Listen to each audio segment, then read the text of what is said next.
ಗೌರಿ ಗಣೇಶ ಹಬ್ಬಕ್ಕೆ ಇನ್ನೇನು ಕೆಲವೇ ದಿನಗಳು ಮಾತ್ರ ಬಾಕಿ ಇದೆ. ಈ ಸಂಬಂಧ ಪೊಲೀಸ್ ಇಲಾಖೆ ಅಲರ್ಟ್ ಆಗಿದೆ.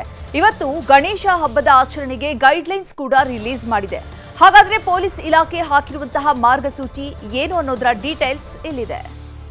ಗಣಪತಿ ಹಬ್ಬ ಅಂದ್ರೇನೆ ಸಂಭ್ರಮ ಸಡಗರ. ಅದ್ಧೂರಿ ಗಣೇಶ ಹಬ್ಬ ಆಚರಣೆಗೆ ಇನ್ನು ಕೆಲ ದಿನಗಳಷ್ಟೇ ಬಾಕಿ ಉಳಿದಿದೆ. ಗಣೇಶನನ್ನ ಹೊತ್ತು ಮೆರೆಸುವುದಕ್ಕೆ ಹೈಟೆಕ್ ಸಿಟಿ ಮಂದಿ ಕಾತುರದಿಂದ ಕಾಯ್ತಿದ್ದಾರೆ. ಡಿಜೆ ಹಚ್ಚಿ ಮೆರವಣಿಗೆ ಮಾಡಿ ಭರ್ಜರಿ ಡ್ಯಾನ್ಸ್ ಮಾಡುವುದಕ್ಕೆ ಯುವ ಸಮೂಹ ಸಜ್ಜಾಗಿದೆ.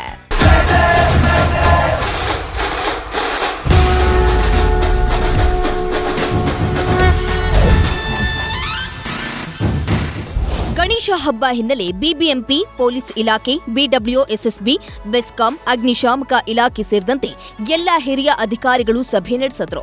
ಬಳಿಕ ಟೌನ್ ಹಾಲ್ನಲ್ಲಿ ಪ್ರತಿ ವರ್ಷದಂತೆ ಆಯೋಜಕರು ನಗರದ ವಿವಿಧ ಏರಿಯಾಗಳ ಮುಖಂಡರನ್ನ ಕರೆದು ಶಾಂತಿ ಸಭೆ ನಡೆಸಿದ್ರು. ನಂತರ ಪೊಲೀಸ್ ಇಲಾಖೆ ಅಧಿಕೃತವಾಗಿ ಗೈಡ್ಲೈನ್ಸ್ ಬಿಡುಗಡೆ ಮಾಡಿದ. ಹಾಗಾದ್ರೆ ಮಾರ್ಗಸೂಚಿಯಲ್ಲಿ ಏನೆಲ್ಲ ರೂಲ್ಸ್ ಇವೆ ಅನ್ನೋದನ್ನ ನೋಡೋದಾದ್ರೆ, ಗಣೇಶ ಮೂರ್ತಿ ಪ್ರತಿಷ್ಠಾಪನೆಗೆ ಅನುಮತಿ ಕಡ್ಡಾಯ. ಸ್ಥಳೀಯ ಪೊಲೀಸ್ ಠಾಣೆ ಅನುಮತಿ ಪಡೆಯಬೇಕು. ಸಂಚಾರ ದಟ್ಟಣೆ ಇರೋ ರಸ್ತೆಗಳಲ್ಲಿ ಪ್ರತಿಷ್ಠಾಪನೆ ಅವಕಾಶವಿಲ್ಲ.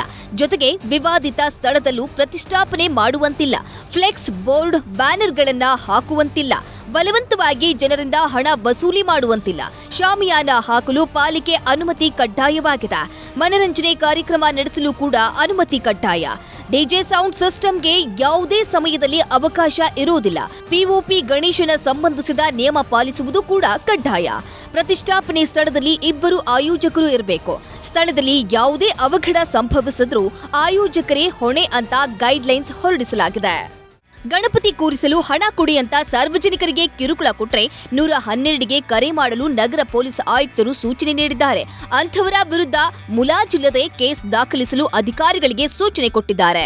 ಬಟ್ ಬಹುಮುಖ್ಯವಾಗಿರ್ತಕ್ಕಂಥದ್ದು ಪೊಲೀಸ್ ಇಲಾಖೆಯ ದೃಷ್ಟಿಯಿಂದ ಈ ಗಣೇಶ ಹಬ್ಬದ ನಿಮಿತ್ತ ಗಣೇಶ ವಿಗ್ರಹದ ಪ್ರತಿಷ್ಠಾಪನೆ ಮತ್ತು ವಿಸರ್ಜನೆಗೋಸ್ಕರ ಈ ಚಂದ ಇರ್ತಕ್ಕಂಥ ಒಂದು ಸಂಪ್ರದಾಯ ಇದೆ.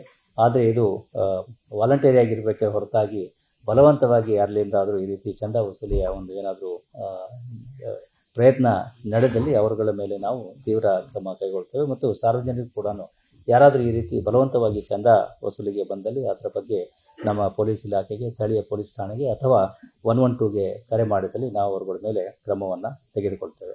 ಒಟ್ಟಾರೆ ಸರ್ಕಾರದ ಗೈಡ್ಲೈನ್ಸ್ ಫಾಲೋ ಮಾಡಿ ಶಾಂತಿಯುತವಾಗಿ ಸಂಭ್ರಮದಿಂದ ಯಾವುದೇ ಸಮಸ್ಯೆ ಆಗದಂತೆ ಹಬ್ಬ ಆಚರಣೆ ಮಾಡಲಿ ಅನ್ನುವುದೇ ಎಲ್ಲರ ಆಶಯ. Manjunath N, crime bureau, news 18 Bengaluru. ಕನ್ನಡಿಗರ ಮೆಚ್ಚಿನ ನಿಮ್ಮ ನ್ಯೂಸ್ 18 ಕನ್ನಡ ಈಗ ವಾಟ್ಸ್ಆಪ್ನಲ್ಲಿಯೂ ಲಭ್ಯ. ಕರ್ನಾಟಕ ಮತ್ತು ದೇಶ ವಿದೇಶದ 360 ಡಿಗ್ರಿ ಸುದ್ದಿ ವಿವರವನ್ನ ನೀವು ನಿಮ್ಮ ಕೈ ಬೆರಳುಗಳಲ್ಲಿಯೇ ಪಡೆಯೋದಿಕ್ಕೆ ಈ QR ಕೋಡ್ ಅನ್ನ ಸ್ಕ್ಯಾನ್ ಮಾಡಿ. ನಮ್ಮ ಚಾನೆಲ್ ಅನ್ನ ಫಾಲೋ ಮಾಡಿ, ನೋಟಿಫಿಕೇಶನ್ ಆನ್ ಮಾಡಿ.